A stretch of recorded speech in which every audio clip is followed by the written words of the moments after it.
반갑습니다. 이거 잠깐 왜 뜨지? 오늘 이제 9장, 이제 10장, 11주차 개입과 종결 파트를 할까 해요. 사실 이제, 어, 이 파트까지가 사실 우리, 영상 만드는 거랑, 여러분들 영상 만드는 거랑, 기본 어떤 과제의, 교과 과목의 대부분의 내용을 마치는 장이에요. 물론 이제 뭐 이 부분 중에 뭐 한 파트 정도 뭐 교과서마다 조금 다르지만 한 파트 정도 있는 더 있는 강의도 있고 보통 그 실전론에서 이제 간단하게끔 어떤 사례 관리 사실 사례 관리라는 영역 자체가 조금 그 우리 지금 했던 거 우리가 했던 영역을 좀 종합해보는 영역이 좀 강하기 때문에 더 없는 그 사례관리 영역 자체가 없는 교과서도 있고 어떤 부분은 사례관리 있는 교과서도 있고 좀 그래요. 근데 제가 원래 사례관리를 뭐 다른 몇 년 처음에는 이제 수업을 하기도 했었는데 사례관리 파트를 안 할 생각이에요. 그러니까 제가 지금 이 예전에 비해서 여기 이 실천론 영역에서 빠진 게 이제 한 두 가지 정도. 하나가 이제 하나 평가 파트랑 그 다음에 사례 관리를 제가 좀 뺐어요. 교과서에서.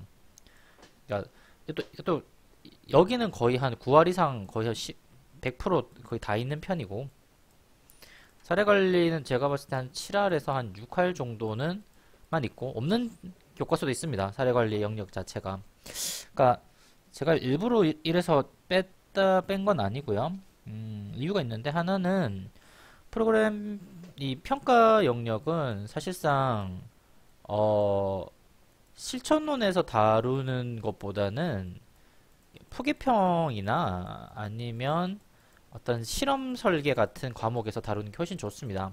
그러니까 어떤 그냥 한 챕터로서 다루는 한 단락으로 다루는 것보다는 오히려 차라리 푸개평 영역에서 조금 더 이 평가 영역이나 실험 설계 영역에서 이 평가의 개념을 이해하는 게 훨씬 더 정확한 개념이라고 생각했기 때문에 그리고 이게 실제로 우리 학교 우리 과에서 이 두 과목이 다 열려 있죠. 그렇기 때문에 사실 이거를 제가 여기서 그냥 뭐 한두 시간 이야기하는 것은 전체 100 중에서 한 10%도 이야기를 하지 않는 거예요. 그러니까 굉장히 두리뭉실하게 말할 수밖에 없고 자세한 설명을 자체를 할 수가 없습니다. 그러니까 한 학기 내내 할 분량을 심지어 두 과목에 걸쳐서 하는 분량을 한 시간에 걸쳐서 이야기하는 것 자체가 조금 말이 안 된다고 생각해서 차라리 안 하는 게 낫지 않을까. 이게 안 한다고 해서 여러분 과제하는 거라든지 아니면 뭐 전반적인 영역에서 평가 개념을 뭐 어차피 응용 안 하시니까 그 다음에 할 필요도 없고 과제에서는 그래서 뺐고요. 더군다나 제가 또 여러분들이 그 조사론에서 기본적으로 조사론에서 이 평가 개념을 어느 정도는 배우고 오세요. 뭐 설계나 뭐 이런 영역에서 그러니까 굳이 여기서 이런 이야기를 더 하지 않아도 기본적인 이 메커니즘은 여러분 안다고 가정했기 때문에 1시간짜리보다는 그래서 제가 이 부분을 하지 않은 거고 두 번째 이제 사례관리 영역을 제가 또 제외했던 거는 우리 학과에 사례관리론이 따로 있죠. 예, 저희가 사례관리론이 따로 있습니다. 예. 이게 2학기 과목인가? 1학기 과목인가? 저 아직 정확하게 기억이 안 나네요. 잠깐만. 부경대학교 행정학과 교과 과정을 보면 우리가 어딨냐 융합전공을 보면 사례 관련 1학기 과목이 있습니다. 저희가 1학기 과목이 있기 때문에 굳이 여기서 지금 할 필요가 없다고 제가 생각을 해요. 그리고 특히 이제 이번 학기 같은 경우에는 원래 이제 사례관리론이 열릴 거라고 제가 봤었어요. 근데 과 사정상 갑자기 이제 사례관리론이 못 열어서 제가 중복되는 것을 최대한 없애려고 했기 때문에 도덕 사례관리론을 하지 않았던 것입니다. 그래서 아마 내년 1학기 때 2021년 1학기 때 사례관리론이 열리면 여기서 조금 더 명확하게 사례관리론에 대해서 여러분들이 듣는 게 한 학기 분량으로 듣는 게 실천해서 하는 것보다 훨씬 좋지 않을까. 그리고 기본적으로 사례관리론 자체가 이번 학기 동안에 배웠던 네 가지 단계를 종합해서 들어가는 영역이 진짜 한 5할 이상은 되거든요. 그래서 이 사례관리라는 게뭐 특별한 게 아니라 어떤 총체적인 관리, 그러니까 케이스 스터디라고 하죠. 이거를 우리가 케이스 스터디라고 하는데 이 한 케이스의 어떤 문제 욕구에 맞춘 어떤 맞춤형 어떤 서비스 제공, 사정 평가 뭐 이런 개입이기 때문에 여러분들이 사례관리론 좀 그렇게 좀 이해해 주셨으면 좋겠고요. 제가 어쨌든 요런 두 영역 파트는 좀 많이 뺐고요. 그래서 실제적으로 글쎄요, 제가 진도를 더 나갈지 안 나갈지는 모르겠어요. 뭐 물론 여기서 제가 뭐 어떤 기관의 사회복지 우리 현장 기관 자체에 대한 어떤 간단한 소개 이런 내용 파트랑 뭐 잠시 그냥 제가 그때 어 예전에 저 강의할 때 인파워먼팅 할 때 강점 관리 같은 내용을 살짝 이야기해가지고 그냥 넘어갔는데 뭐 요런 파트 정도 그럼 크게 뭐 요런 정도만 제가 조금 굳이 말을 안 하고 넘어갔거든요. 그래서 그 부분 제외하고는 대부분 일반적인 교과서에 있는 내용은 제가 거의 다 한번 한 것 같아요. 그래서 여러분들이 보시고 그럼 모자라는 부분은 뭐 다른 수업 시간이라든지 아니면 개인적으로 따로 연락을 주셨으면 정 필요하면 더 좀 추가해서 영상을 찍거나 하겠고 굳이 필요하지 않으면 그냥 보충 자료라든지 뭐 그런 걸로 가름하도록 하겠습니다. 예. 자, 오늘 이제 우리가 어느 단계 왔냐면 이제 관계 형성 면담 어세스먼트 사정하고 이제 우리가 보면 면담 사정하고 이제 실제적으로 개입 들어가고 이제 개입에서 나올 게 이제 개입 이후에 종결 단계, 종결 단계인데 이 종결에서 뭐 이 뒷부분일 수도 있고 아니면 그 전일 수도 있고 여기에 들어가는 게 일단 평가예요. 평가가 종결 후에도 후에 할 수도 있고 종결 전에 하기도 해요. 근데 이거는 뭐 프로그램 성격이라든지 아니면 뭐 여러 가지 뭐 기관의 사정 등등에 따라 조금 다르긴 합니다만은 어쨌든 요거를 제외하고 이거 빼고 이제 개입하고 종결하는 요 단계를 좀 이야기를 할까 합니다. 그리고 실제로 여러분들이 제가 드렸던 어떤 상황 6가지 좀 되나? 그 상황에 맞춰서 어떤 새로운 프로그램 개입을 하는 친구들이 있겠죠? 제가 요 3단계 위주로 제가 하라고 했으니까 요 개입의 형태에 여러분들이 어떤 창의성을 바탕으로 개입 프로그램을 만들겠지만 그 전에 앞서서 도대체 이 개입이라는 것이 이론적으로는 어떤 의미인가 그리고 개입이 끝났을 때 종결은 어떻게 가는가에 대한 내용이 아마 오늘 내용을 주를 이룰 겁니다. 아시겠죠? 그러니까 이렇게 생각해보면 돼요. 그러니까 여러분들이 지금 과제에서 영상에서 만드는 개입 주로 이제 만약 개입이라면 이 개입은 여러분의 무엇이에요? 예를 들어서 뭐 이름을 제가 호명해 그렇고 여러분 한 명 A의 A 다시 B 다시의 어떤 독창성과 자발성과 어떤 뭐 그런 것들이 복합되어 있는 독특한 여러분만의 어떤 독특한 무엇입니다. 근데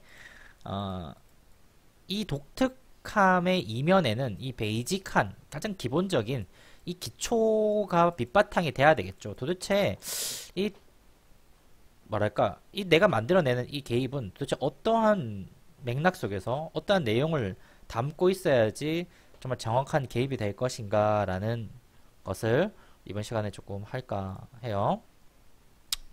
자, 먼저 봅시다. 자, 먼저 개입이라는 것은 클라이언트 소셜워커가 합의한 어떤 문제가 있을 거 아니에요. 근데 그 문제를 우리가 지난 시간에 했던 것처럼 계획하고 계약을 한 다음에 실제로 이제 계약서에 나와 있는 대로 실천해보는 단계를 의미해요. 그러니까 그때도 제가 말씀드렸지만 한국에서의 계약서는 미국과 좀 다르다고 했죠. 그런 의미가 뭐 제가 3전 지불체계 이야기를 하면서 좀 했을 겁니다. 좀 형태가 조금 다르지만 어쨌든 계약한 내용에 따라서, 그러니까 계획을 하고 계획이 계약서에 담기고 그 계약한 내용에 따라서 이렇게 실행하는 단계를 우리가 흔히 개입이라고 합니다. 그래서 보통 이 개입은 다시 행위적인 관점에서 말하면 클라이언트 행동 변화, 그러니까 원하는 긍정적인 방향이겠죠. 그 원하는 방향으로 일어나도록 어떠한 정신적, 뭐 기술적, 뭐 사회적 혹은 물질적 지원을 하거나 교육하고 제공하는 단계입니다.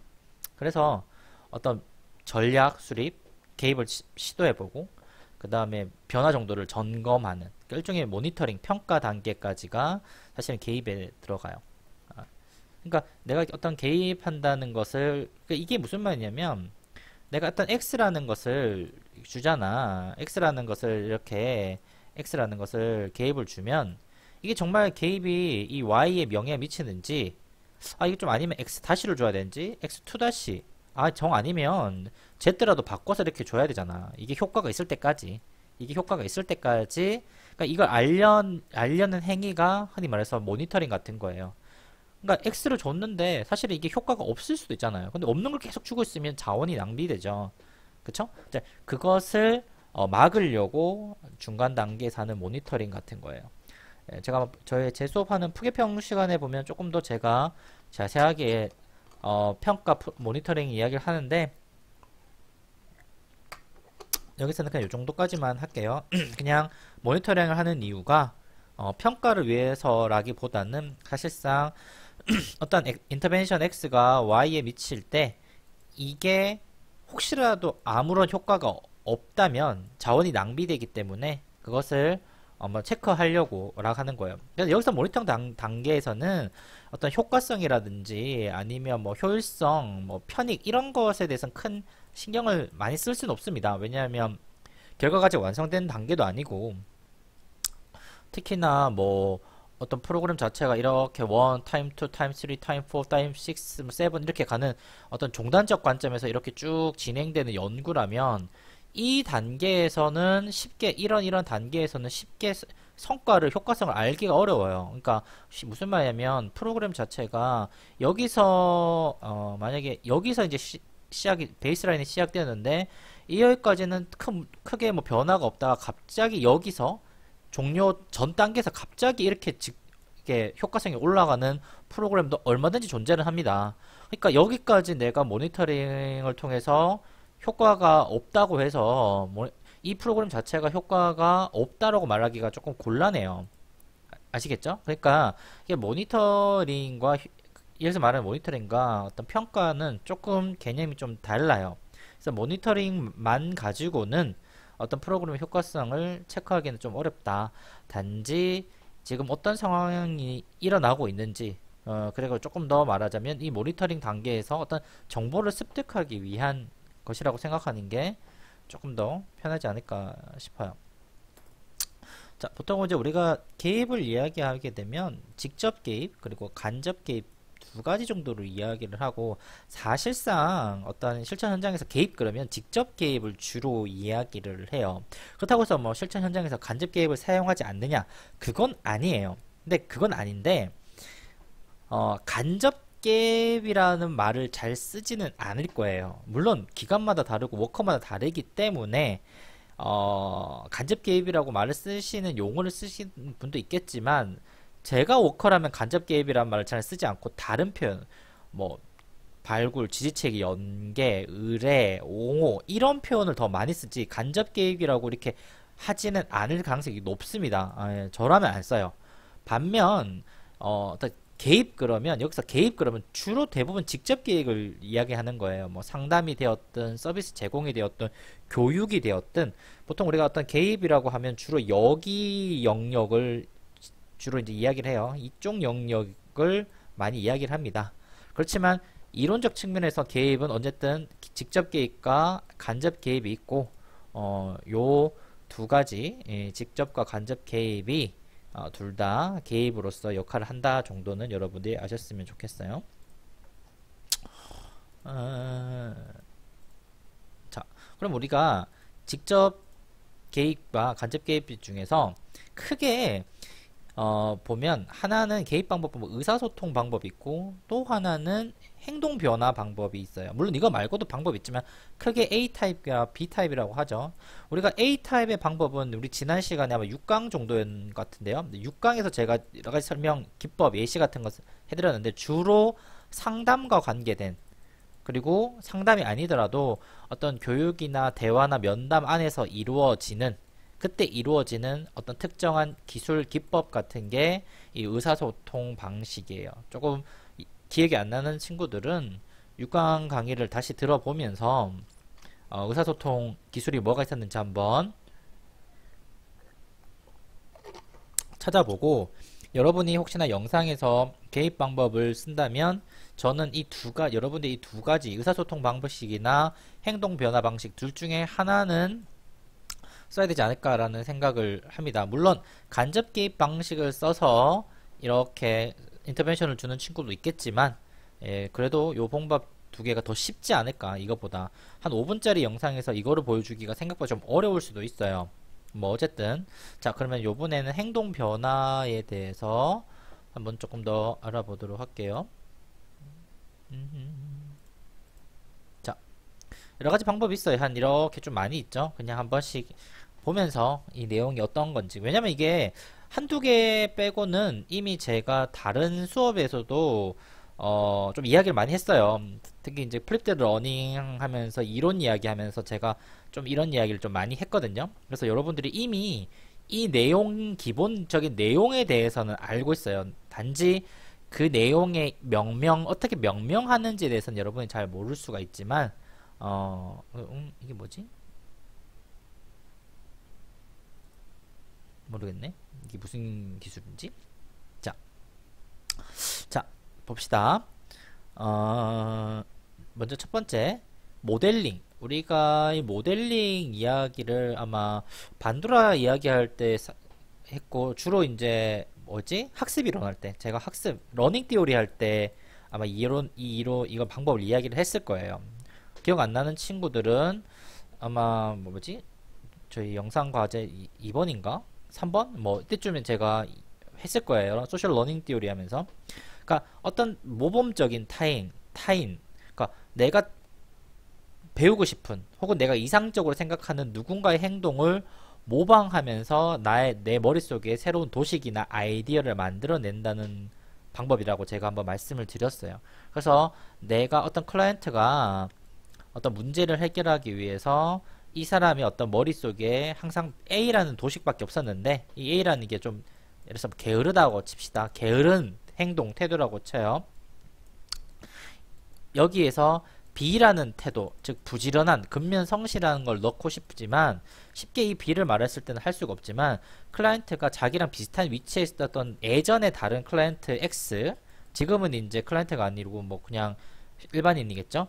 이 사람의 어떤 예시나 그것을 보면서 아, 저 사람도 나와 비슷한 위치에 있었지만 이렇게 변했구나 라고 하면서 새로운 도식 B를 가지는 거죠. 모델화 시키는 거예요. 그리고 여러분 그런 거 있잖아. 백화점이나 뭐 물건 사러 갈 때 여러분들 많이 보는 게 광고 같은 거를 보잖아요. 일종의 모델링이죠. 내가 담고 싶은, 보고 싶어 하는, 하고 싶어 하는 무엇을 이렇게 봄으로써 모델화를 시켜놓죠. 그걸 보고서 내가 막 따라 하려고 하는 거죠. 이게 모델링 기법의 기본, 뭐라고 할까? 방식이죠. 그래서 모델링을 그렇게 사용합니다. 이제 타임아웃 같은 경우는 이제 어떻게 하냐면, 이게 일종의 아동한테 많이 쓰는 방법 중인데, 이제 예를 들어서 아동이 어떤 잘못된 행동이라든지, 예를 들어서 뭐 동생을 때리거나, 아니면 뭐 거짓말을 하거나 아니면 물건을 던지는 그런 행동이 있을 때 이렇게 뭐 워커가 타임아웃 하면서 잠시만 멈춰 해서 아동을 그 일과 분리시키는 거예요. 분리시키고 나서 아동한테 너가 지금 어떤 일을 하고 있는지 왜 이게 안 좋은지를 설명해 주는 거죠. 그래서 잠시 시간을 멈추게 하는 거예요. 일종의 이탈요법이기도 하고, 그럼으로써 아동이 내가 지금 한 일에 대해서, 뭐 아동 말고 클라이언트도 마찬가지예요. 내가 한 일에 대해서 좀 더 객관적인 시각, 그 다음에 제3자의 시각을 가짐으로써 이것을 행동을 변화시키려고 하는 방법이라고 생각하시면 조금 쉬울 것 같아요. 근데 중요한 거는 이 멈추는 시간을 너무 길게 하면 안 돼요. 왜냐면 뭐 이걸 뭐 몇 시간 며칠씩 하게 되면 아동이 그 일 자체를 까먹을 수도 있고, 그 다음에 너무 거기에 대한 부담, 스트레스를 가질 수도 있거나, 아니면 지금 이게 어떤 의미인지를 이렇게 잊어버릴 수도 있기 때문에 너무나 긴 시간을 하지 말라. 그럼 어떤 시간? 적절한 시간. 예, 적절한 시간. 당연히 노하우가 필요하죠. 대상자에 대한 그 노하우라는 것은 어떤 경험에서 나오는 노하우이기 때문에 교과서에서 몇 분, 몇 시간이라고 말하기는 힘듭니다. 예, 그때 제가 말씀드렸죠. 이런 건 다 아트의 영역이지 과학의 영역이 아니라고. 자, 토큰 강화. 이게 아마 여러분들이 어렸을 때도 이제 이런 거를 흔히 말해서 경험했거나 당했을 거예요. 그러니까 어떤 긍정적 행동을 했을 때 우리 칭찬 받죠. 잘했어요 하고 어떤 징표, 종교 그 기독교에서는 달란트 같은 거 주거나, 아니면 우리 어렸을 때 참 잘했어요 도장이라든지 뭐 어쨌든 선물이라든지 어떤 이런 것을 줌으로써 그 강화 능력, 그 행동을 더 높게 만드는 거예요. 강화시키는 거예요. 이렇게 올려가는 거죠. 우리 스키너 행동주의할 때도 제가 한번 이야기를 했었어요. 이 이야기에 대해서. 우리 그 강화하는 거예요. 강화, 뭐 소멸, 뭐 제거 이런 거 있죠. 여러분들 다시 이론 파트 열어보시면서 이 강화에 대해서 뭐 정적 강화, 부적 강화, 이거는 정적 강화를 이야기를 하는 겁니다. 정적 강화 영역을 보시면서 이게 어떤 의미인지 조금 더 자세하게 이해를 하셨으면 좋겠습니다. 자, 행동 조성. 행동 조성이라는 게 뭐냐? 우리가 어떤 클라이언트는 어떤 목표가 있어요. 어떤 뭘 달성하는 예를 들어서 뭐 어떤 학교 근면성실을 100만큼 올린다. 근데 여기 그 근면성실이 100까지 됐을 때 상황이라는 게 어떤 학교도 잘 가고 공부도 열심히 하고 뭐 학교에서 뭐 문제 안 일으키고 친구를 안 싸우고 뭐 이런 등등등의 한 10가지 있다고 칩시다. 이걸 다 하면 100이라고 하면 우리가 한번 측정을 해보자고요. 근데 이 100의 것을 6개월 안에 한 번에 다 요구하면 이 친구가 못 따라갈 수도 있죠.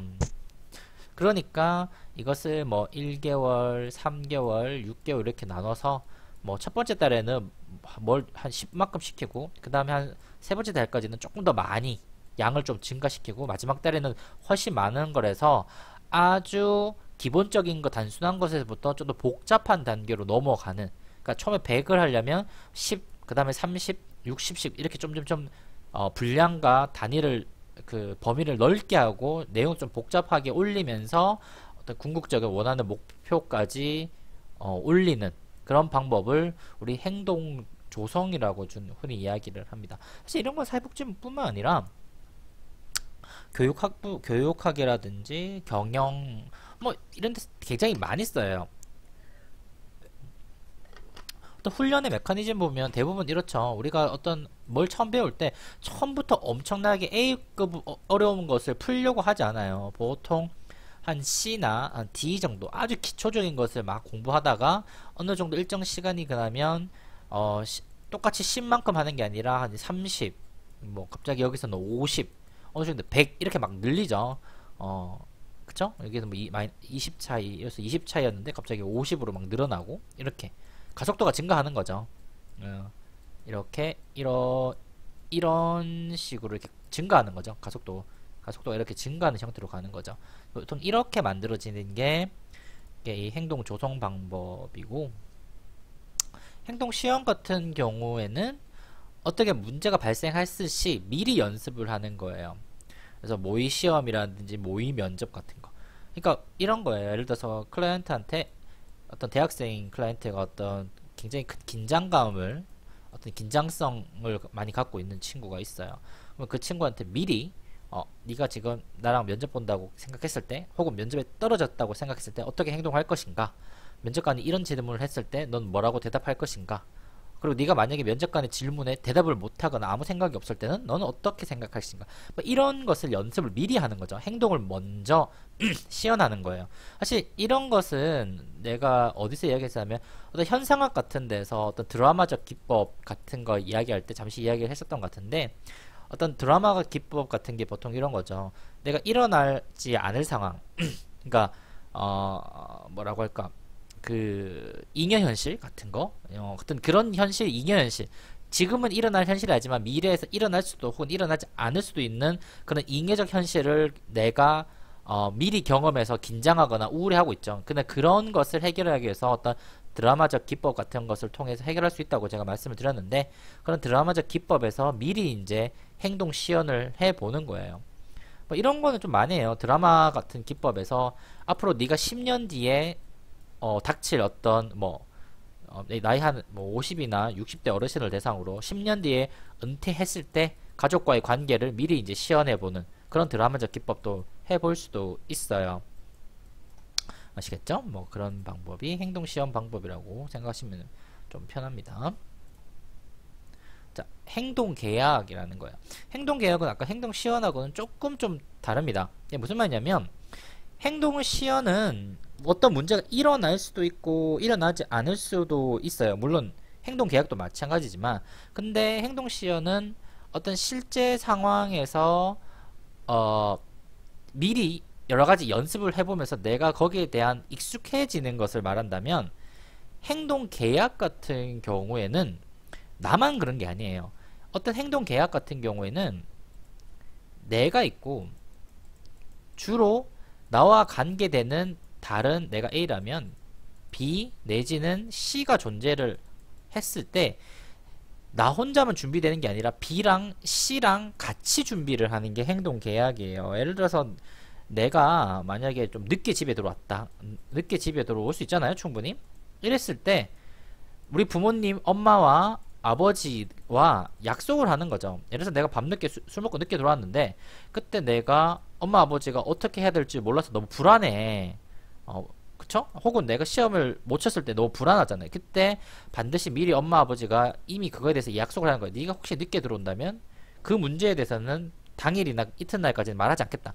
3일이나 일주일 뒤에 이야기를 하자고 미리 약속을 해놓는 거예요. 혹은 내가 시험을 생각보다 못 쳤을 때 못 쳐가지고 엄마 나 시험 못 쳤어 라고 말하면 엄마 아빠가 거기에 대해서 최소한 일주일간은 아무런 말도 하지 않겠다고 미리 약속을 하는 거예요. 미리 행동을 계약을 하는 거죠. 그럼으로써 내가 내 생각을 정리하고 행동과 환경을 정리하고 엄마와 부모와의 관계를 조금 더 긍정적으로 발전시키는 것, 이것이 기본적으로 행동 계약에 대한 기본 논리. 즉 행동, 앞에서 말했던 시연과 계약은, 행동 계약은 나뿐만 아니라 너에 관련된 무엇이에요. 나와 너에 대한 이야기. 어떤 이론에서 했죠. 아마 현상학 하면서도 이야기를 했을 거고, 사실 이건 현상학뿐만 아니라 어떤 체계 이론의 관점에서도 함께 논의할 수 있는 게 나와 너에 대한 거예요. 왜냐면 나를 둘러싸고 있는 제1환경 이야기거든요. 나와 너의 관계를 하나의 패턴으로 고정시키는 거죠. 그럼으로써 내가 여기를 예측할 수 있게끔 만들어서 나의 어떤 항상성을 유지시켜주는 방법도 이 행동 계약 방법이라고 생각하시면 좀 됩니다. 자, 역할 연습은 뭐냐면, 앞에 이제 사실 역할 연습은 앞에서 했던 행동, 다시 말하면 이 행동 시연하고 조금 비슷한데, 어떤 미리 짜져 있거나 계약처럼, 혹은 즉흥적으로 어떠한 역을 바꾸거나 미리 계약한 역을 연습해 보는 거예요. 그러니까 이 앞에 세 개 내용이 조금씩 같으면서도 다른데, 이 역할 연습 같은 경우에는 나만 있는 게 아니라 내가 너의 역할도 함께 해보는 거예요. 그러니까 이게 역할 연습을 잘 생각해 보시면, 그러니까 이게 실기론을 들은 친구들은 더 쉬운데, 그러니까 나와 너의 역할을 바꾸면서 내가 너를 이해하게 되는 경우도 있고, 혹은 아까처럼 이 역할을 통해서 특정 상황에서 나의 어떤 행동을 준비하거나 아까 행동 시연처럼 할 수도 있고, 혹은 역할 연습에서 부모와 아까 행동 계약을 하는 것처럼 비슷하게 여기서도 연습을 해볼 수도 있어요. 그러니까 사실상 엄밀히 말하면 역할 연습은 앞에 행동 계약이라든지 행동 시연을 다 포함하고 있어요. 일정 부분. 그러니까 이 역할 연습을 어떤 식으로 진행하는가에 따라서, 이걸 흔히 드라마 기법이라고도 하는데, 역할 연습을 어떤 식으로 내가 기획하느냐에 따라서 앞에 했던 행동 계약, 행동 시연을 다 해볼 수도 있고, 혹은 나와 너의 어떤 관계를, 이 역할을, 나와 부모의 관계를 서로 바꿔서 한번 해봄으로써 서로 더 이해할 수 있게끔. 이게 왜 이해가 되냐면, 내가 너의 말을 하면서 너는 나의 말을 하면서 언어를 표현함으로써 서로를 이렇게 이해하게 되는 거죠. 그러니까 내가, 그래서 자, 친구 A와 B가 있어요. 둘이 싸웠어. 그래서 이 역할을 바꿔보면 나는 B가 되고 너는 A가 되죠. 그래서 이렇게 말하죠. 내가 B의 역할을 해서 이렇게 말하겠지. A야, 너 그때 왜 그랬어? 라고 해요. 이때 A는 나예요, 사실은. 그러면 이제 B가 이렇게 말하겠죠. B야, 나는 그때 네가 뭐 해서 그래. 그러니까 A야, 그러니까 이런 거 뭐야? A야, 너 그때 왜 그랬어? 라고 B의 말을 하잖아. 그러면 마찬가지로 B도 A의 말을 하는 거죠. B야, 나는 그랬어. 내가 그래가지고 그랬다는 거야. 뭐 이게 약속 이야기라고 칩시다. B가 약속이 늦었단 말이야. 그래서 그러면 A는 보통 이렇게 말하잖아. B 너 왜 늦었어? 말하잖아. 반대로 B가 A의 역할을 하면서 A야 너 왜 늦었어? 이렇게 이야기하는 거예요. 아시겠죠? 이렇게 역할을 바꾸면서 서로 이야기를 하다 보면 서로에 대한 이해 폭이 커질 수밖에 없어요. 예. 이게 사실 수업 시간에서 우리가 만나서 해보면, 실제 수업 시간에서 한번 해보면, 역할놀이를 한번 해보면 훨씬 더 제가 지금 하는 말을 잘 이해할 수 있거든요.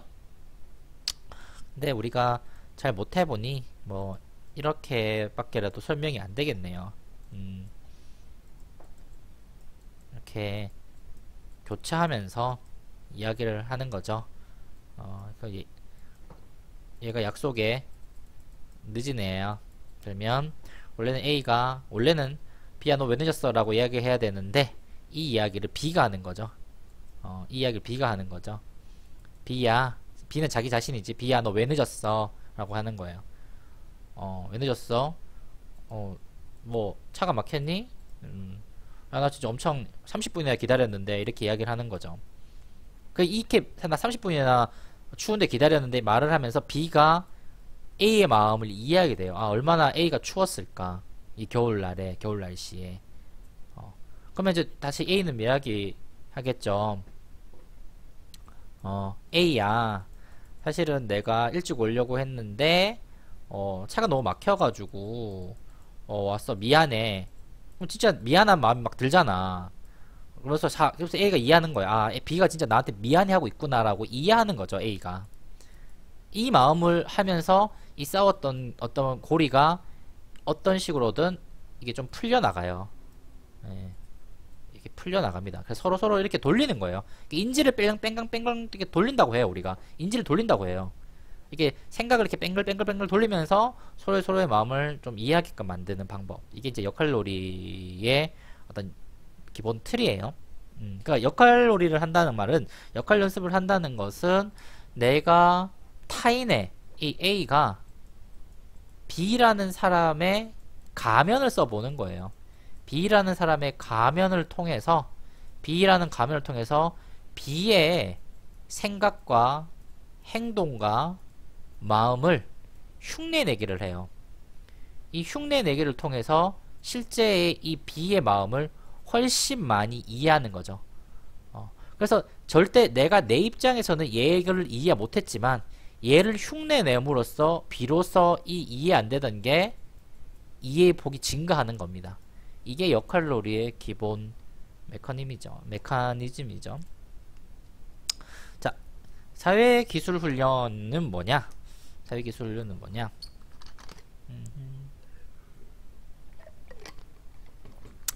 어떤 클라이언트들은 뭐라고 해야 될까?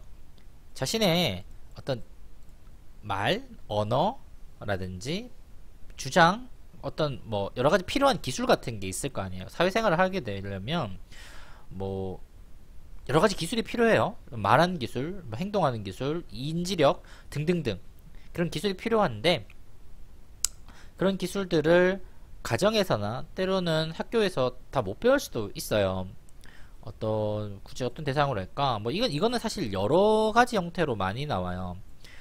사회훈련 기술이라는 것은 기본적으로 어떤 관계 기술뿐만 아니라 인간 관계 기술뿐만 아니라 진짜 특정한 기능을 말할 수도 있고 특정한 지식을 말할 수도 있어요.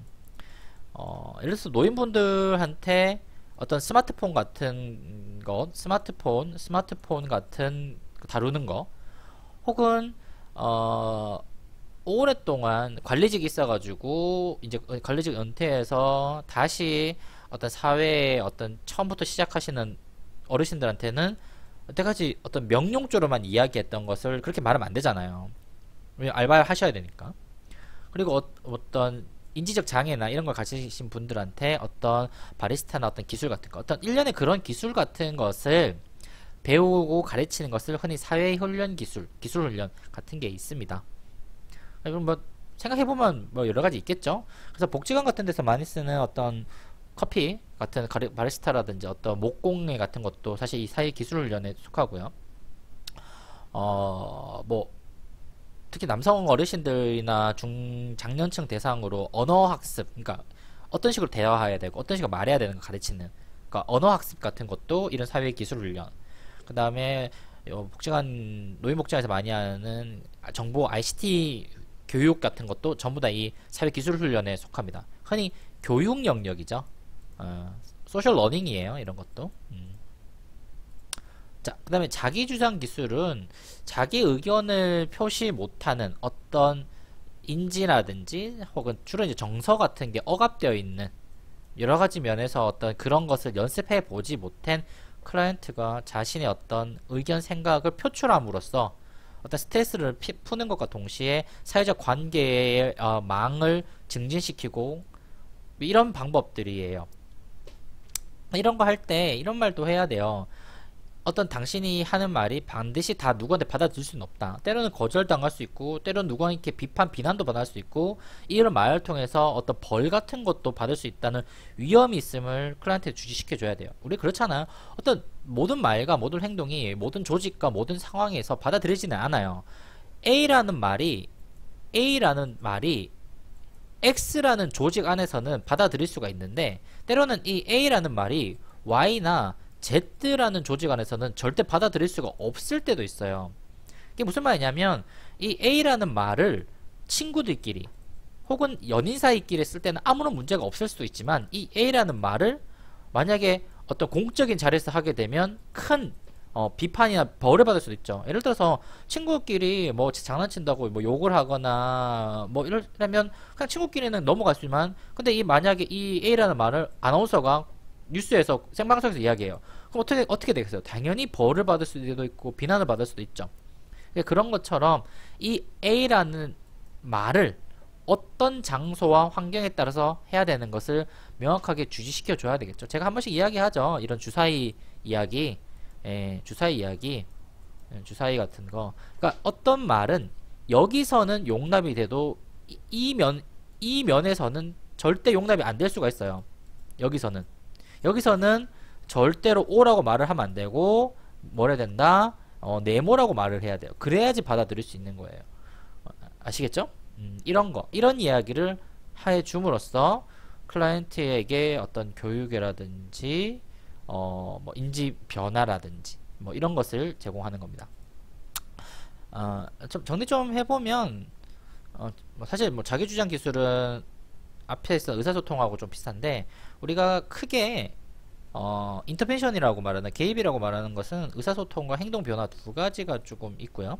의사소통 기술에서 뭐 재명령, 경청, 뭐 기억나시죠? 그러니까 이런 걸 통해서 주로 상담 영역에서 사용하는 방법이 들어가고, 이 행동 변화 같은 경우에는 또 실제적인 행동, 어떤 물리적 제공, 뭐 이런 것들, 교육, 주로 이제 교육이나 뭐 이런 영역에 많이 들어가는데, 뭐 아주 극단적으로 단순하게 얘기한다면 행동 변화 같은 경우에는 어떤 교육이나 인지 변화를 많이 하는 거고, 의사소통 같은 경우에는 면담이나 상담에서의 어떤 스트레스 완화 같은, 그리고 클라이언트의 어떤 속마음이라든지 이야기를 표출하게끔 하는 어떤 방법이 이런 개입 방법입니다. 그러니까 크게 말해서 이 두 가지 방법을 주로 많이 큰 툴에서 쓰죠. 두 가지 방법 차원 안에서 다양한 기법들이 이렇게 나오고 있습니다. 자, 그러면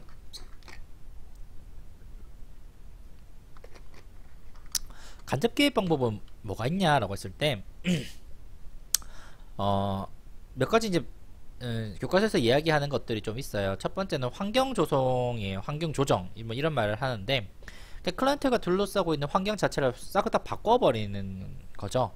근데 뭐 예를 들어서 뭐 이런 게 있죠. 뭐 아동 같은 경우에 뭐 전학을 간다던가, 아니면 뭐 새로운 가정을 구성한다든지, 아니면 어떤 평상시에 다니던 복지관을 바꾸는 듯, 뭐 이런 것들을 하는 게 크게 환경을 변화시키고 조정하는 건데, 사실 이게 부정적 결과를 초래할 가능성도 있어요. 생각해 보세요. 여러분들이 내가 익숙해졌던 것에서 벗어난다는 것은 굉장히 큰 도전을 하는 거예요. 20대 때 큰 도전은 뭘까? 예를 들어서 여러분이 학교 다니다가 다른 학교를 편입한다든지, 혹은 전과를 한다든지 했을 때 굉장히 큰 부담감을 갖습니다. 원래 내가 갖고 있는 모든 환경을 다 버리고 새로 바꾼다는 것은 그만큼 큰 스트레스를 작용을 해요. 저도 예전에 보면, 저 같은 경우에도 석사 때 이후에 학부에서 석사할 때 아예 과를 다 바꿔버렸죠. 행정에서 복지로 바꿔버렸고, 심지어 복지에서 하다가 박사 때 다시 외국 가서 새로운 걸 또 새로운 나라에서 새로운 어떤 교육 체계 안에서 공부했을 때 초기 한 6개월, 1년 정도는 큰 스트레스예요. 왜냐면 모든 게 안 익숙하니까. 내가 이때까지 살아왔던 모든 체계랑은 다 다른 거를 경험하게 돼요. 그러면 그 다른 경험을 잘 적응하면 괜찮은데, 많은 사람들이 그걸 적응을 못할 가능성도 굉장히 큽니다. 왜냐면 20년, 30년 동안 해왔던 일에서 전혀 다른 방식으로 해오라는 것은, 모든 일이 매일매일이 모험이고 도전이고, 그 말은 매일매일이 고통이에요. 이걸 잘 이겨낸다면 물론 긍정적인 결과를 얻을 수도 있죠. 그러나 모든 사람이 그렇진 않아요. 특히나 어떤 자원이 열악한 취약한 계층의 어떤 클라이언트가 이런 환경 변화에 쉽게 적응한다 라는 것은 좀 힘듭니다. 생각보다 좀 힘들어요. 그래서 환경 자체를 다 바꾸는 것은 가급적 최후에 해야 될 일이라고 많은 교과서에서 이야기를 하고, 저도 그렇게 좀 생각하는 편이에요. 환경을 바꾸는 게 그만큼 좀 어렵습니다. 그렇게 좀 생각을 해주셨으면 좋겠고요. 두 번째 방법은 서비스 조정 같은 경우는 그런 게 있어요. 클라이언트가 한 두세 가지 이상의 어떤 복합 서비스를 받을 때 이 서비스를 조금 조정을 하는 거예요. 왜냐하면 서비스가 중복돼 가지고, 예를 들어서 점심을 먹는데 A라는 단체에서 도시락을 제공하고, B라는 단체에서도 도시락은 아니지만 간식을 제공하는데, 근데 뭐 간식을 보니까 거의 뭐 일반 정식에 가까울 정도의 간식이에요. 그러면 사실 이게 서비스를 같이 받을 필요는 없잖아요. 왜냐면 항상 남으니까. 실제로 제가 예전에 어디 그 프로그램 봤을 때 그 할머니 집 가니까 냉장고에 항상 도시락이 막 열댓 개씩 막 이렇게 냉장돼 있어요. 왜냐하고 제가 물어보면, 할머니 이거 도시락이 왜 이렇게 많으세요? 그러면 뭐 남아서 그렇대요. 버릴 수는 없고. 그러니까 그런 서비스 같은 것도 존재한다는 거예요. 그리고 심지어 이 할머니는 원래 평상시에 밥을 한 끼 내지 두 끼밖에 안 드시는데 세 끼 다 갖다 드리면 항상 한 끼밖에 한 끼 남아요. 그러니까 이런 것들은 오히려 클라이언트한테 좋은 게 아니죠. 오히려 주말에는 또 밥을 또 못 먹으니까, 그럴 바에는 주중에는 뭐 식사를 조금 줄이고 주말에 더 많이 드리는 게 낫죠. 그러니까 어떤 서비스 조정은 좀 필요하다는 거예요. 이 간접 개입이고, 그 다음에 때로는 어떤 프로그램 자체를 개발할 필요가 있어요. 그러니까 아주 독특한 어떤 욕구가 발생할 때도 있죠. 지금같이 코로나 사태 때는 우리가 기존에까지 생각하지 못했던 욕구, 즉 마스크에 대한 욕구, 알코올 소독제에 대한 욕구, 우리가 기존에 3년 전, 5년 전, 10년 전, 혹은 몇 달 전만 하더라도 그런 욕구는 거의 존재하지 않았어요. 특히 뭐 우리나라에서 뭐 손세정제를 그렇게 많이 사용하는 외국에 비해, 미국이나 유럽에 비해서 그런 나라가 아니었거든요. 마스크는 뭐 미세먼지 때문에 좀 쓰긴 썼지만, 근데 그런 욕구가 갑자기 발생했을 때는 그런 프로그램이 개발되어야 되겠죠. 예, 그런 게 간접 개입의 방식이라고도 하고, 지지 체계 같은 거 우리가 기존에 공식이죠. 여기. 그러니까 어떤 공식적인 지지 체계가 있어요. 뭐 복지관도 있고 종교단체, 학교 뭐 등등등 공식 체계가 있는데, 클라이언트가 그 공식 체계를 모를 수도 있고 때로는 알지만 이용 못할 수도 있잖아요. 근데 이때 이 클라이언트를 위해서 이 공식 지원 체계를 연계시켜 주는 거죠. 혹은 어떤 사회복지 전담 공무원, 지자체에 있는 사회복지 전담 공무원과 연계시켜줘서 지자체에서 제공하는 프로그램을 받게 하는 것도 한 간접 개입의 한 방법이기도 합니다. 다음에 이제 옹호가 있는데, 사실 옹호는 조금 할 이야기 좀 많아요. 뒷부분에서도 옹호를 계속 이야기하는데, 여기서는 이제 간단히 이야기하자면 클라이언트의 목소리를 증폭시켜 주는 거예요. 그러니까 원래 클라이언트가 필요한 게 있어요. 필요한 게 있는데 이 10만큼의 자원이 필요해요. 100만큼의 자원이 필요하다고 하자. 근데 클라이언트의 목소리는 10밖에 안 돼요. 근데 10밖에 안 돼서 이 벽이 있는데 이 벽을 10으로는 도저히 뚫고 갈 수가 없는 거야. 이때 소셜 워커라든지 주변에 있는 다른 사람이 힘을 모아서 크게 목소리를 높여주죠. 그럼 어떻게 될까? 이 목소리 자체가 90까지 돼서 이 벽을 뚫고 나와서 소리치는 거죠. 주로 이제 정부라든지 지역사회에 요구를 하죠. 우리가 이걸 필요하다. 필요하니까 꼭 해달라. 이런 목소리. 이게 옹호죠. 어드버커시가 이런 의미입니다.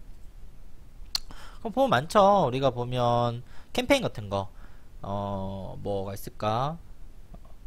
뭐 우리 그 정신대 지금 할머니도 있고 그런 것도 있고, 아니면 뭐 우리나라 이주 노동 계층에 대한 옹호, 때로는 뭐 누가 있을까? 제가 미국에 있었을 때 브레스트 캔서 위험에 대한 옹호 같은 거.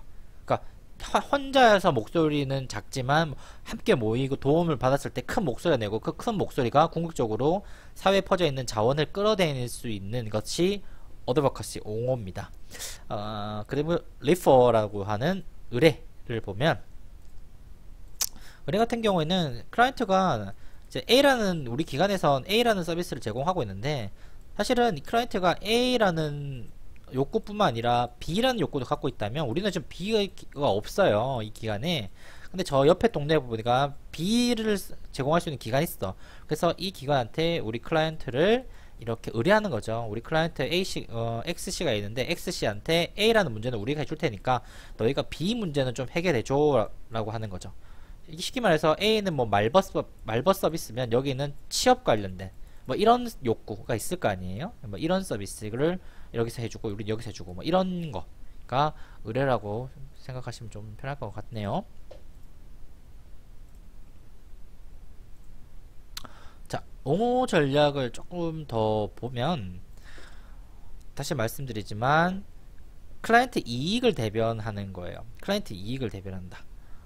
그리고 어떤 함께 함으로써 클라이언트가 조금 더 강하게 자신의 주장을 강하게 할 수 있고, 예, 뭐 이런 것들이에요. 그러니까 뭐 부드러운 옹호, 좀 강한 옹호 같은, 뭐 책마다 조금 다르긴 한데 기관마다 어떤, 제가 예전에 실습했을 때 봤었던 지금 월드비전 같은 경우에는 옹호 팀이 따로 있는 걸 제가 알고 있었어요. 그러니까 그런 옹호 팀 같은 경우에서는 그래서 뭐 국회의원이라든지 정부라든지 지자체의 어떤 이러한 방법들을 통해서 굉장히 강력한 옹호 방법을 쓸 수 있고, 때로는 거대한 어떤 캠페인 같은 거, 캠페인을 통해서 지역사회나 국가 전체에 아주 우리의 어떤 클라이언트에 대변하는, 기관의 이익보다는 클라이언트의 이익에 대변하는 거대한 목소리, 빅 보이스 같은 빅 보이스를 만들어내는 것들이 옹호의 기본 전략이 됩니다. 네. 사실 옹호는 사회복지서만 쓰는 건 아니에요. 여러분 가만히 생각해보세요. 옹호 전략을 가장 뭐 많이 쓰는 게 뭐 어디 있을까? 뭐 여기 있겠지만 제 생각에서는 국회죠. 사실은 우리나라 국회, 뭐 국회라는 것은 대부분 이제 특히 지역구를 대표하는 국회의원들은 이 A라는 지역, 지금 제가 살고 있는 거는 부산 남구, 남구 을인가? 을 정도 되겠네요. 남구 을인데 남구 을의 주민들을 대표하는 국회의원이죠. 그러니까 이 국회의원이 이 남구 지역 전체의 주민의 이익을 국회에 가서 대변하죠. 그래서 어떤 지역사회의 어떤 자원을 최대한 끌어다니려고, 주로 이제 재원이죠. 재원을 하거나 아니면 어떤 특정 규제를 만들거나 혹은 규제를 철폐하거나 이런 역할을 하려고 하죠. 그러니까 국회에서 가장 많이 하는 게 바로 이 옹호 전략이에요. 왜 우리 지역이 이렇게 할 수밖에 없고, 왜 저 지역보다 우리 지역이 더 많이 줘야 되고, 이런 것들. 전부 다 이제 옹호 전략이기도 하고, 사실 이거는 국회뿐만 아니라 국가 간 협상에도 씁니다. 국가 간 협상에서도, 제가 혹시나 뭐 나중에 시간이 나면 뭐 이야기했지만, 국가 간의 어떤 비준 같은 걸 할 때가 있어요. 이때 비준을 할 때 A 국가와 B 국가 간의 어떤 협약을 할 때 이 A 국가가 B 국가 국민들이나 B 국가의 국회한테 조금 더 유리한 방식을 하기 위해서 그 국가한테 A 국가의 어떤 상황이라든지 이 정책의 당위성이라든지 이렇게 막 강요하거나 강조하거나 홍보하는 경우가 있어요. 이게 전부 다 일종의 옹호 전략에 가깝습니다. 네, 지금 제가 말씀드리면 이게 무슨 말인지 잘 모르겠는데, 그러니까 어떤 게 있을까? 우리가 옛날에 한미 FTA 같은 거 할 때도 우리가 그 국가의 어떤 국회의원들이나 혹은 국가 시민들, 그 국가에 이 관련된 시민들이나 이해관계자들한테 우리나라의 어떤 상황이라든지 설명을 막 하죠. 마찬가지로 미국도 마찬가지예요. 좀 방위비 협상이나 뭐 이런 거 할 때 한미 동맹에 대한 이야기, 어떤 6.25 때 어떤 도와줬던 이야기를 꺼내면서 우리의 감정적 호소를 하는 것도 일종의 옹호 전략입니다.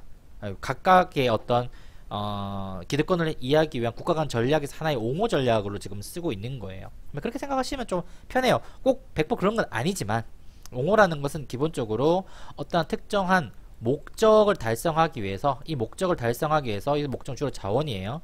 이 자원을 달성하기 위해 어떠한 대상, 우리는 클라이언트를 많이 쓰지만 그 클라이언트뿐만 아니라 어떤 대상이 있죠.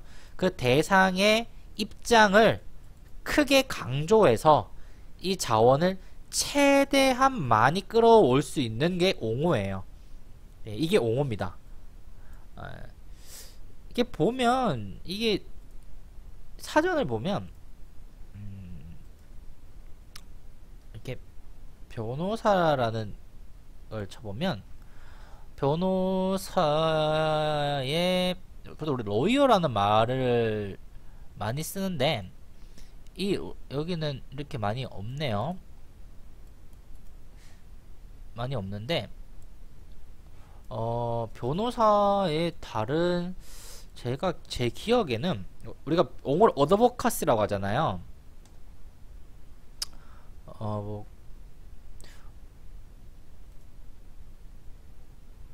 이게 옹호하는 사람을 어드보케이터라고 하는데 우리가 사전을 보게 되면 이 사전에, 영어 사전에 어드보케이터의 뜻을 보게 되면 주창자라고도 하지만 변호사라는 뜻도 있어요. 예. 어드보케이터가 보는 변호사도 됩니다. 이게 쓰기도 해요. 어드보케이터라는 말을. 변호사가 어드보케이터라는 말로도 쓰이거든요. 그러니까 무언가를 변호한다는 뜻도 돼요. 옹호라는 것이. 누군가의 권리를 변호한다. 어드보케이터도 되죠. 많이 쓰는 말은 아니지만 주로 로이를 많이 쓰지만 어드보케이터도 일종의 변호사의 뜻도 됩니다. 자, 우리가 그러면 이렇게 이제 봤는데, 옹호 그 개입에 대해서 봤는데,